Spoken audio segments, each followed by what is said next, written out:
my research, we think that this collagen arc-like structure is very important, and that's why I'm trying to mimic it in a tissue engineering approach, combining cells, scaffolds, and the physiological stimuli.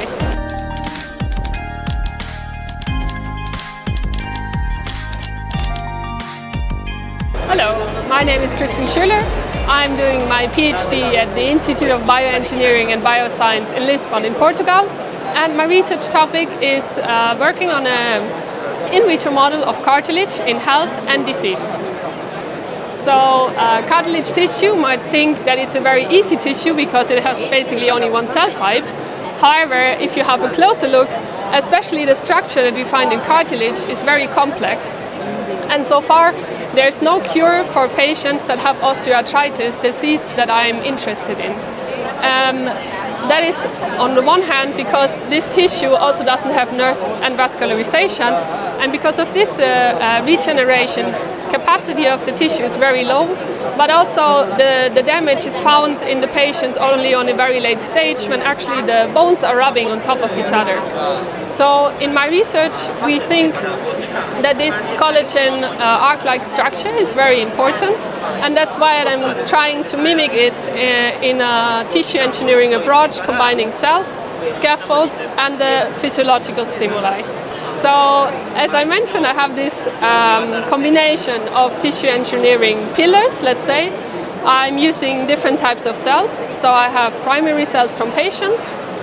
But as it's always a bit tedious to work with primary cells, I also have a cell line which is optimized to produce collagen type 2 and aggrecan, which are the main proteins found in cartilage tissue. Then I combine these cells with the bio-instructive scaffold that I designed myself, and I put them on top, and they are actually following nicely this archive-like structure that we find also in the native tissue. And then now I'm actually at the Politecnico Torino working on the design of a bioreactor, which I normally call a macro organ on a chip. And here we are introducing the shear stress and the pressure that we find also in the cartilage in vivo. So we are the basically first ones to use this gene-modified cell line. We obtained it from a research group in the US, which is we were really happy about it, but we were not sure if they actually would react in the same way on the inflammatory cytokines that we would put.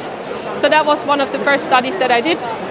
I added some very well-known, in my case TNF-alpha cytokine, and then we can see that the cells are actually reacting. So the extracellular matrix is breaking down. It changes morphology.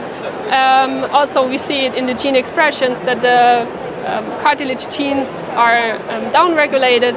And then we were trying to heal the disease. We still have to optimize the protocol a bit, but we're really happy with the results that we can have this cell line, which makes it then later also easier to apply in a more pharmaceutical setup, let's say, for drug screening and drug testing.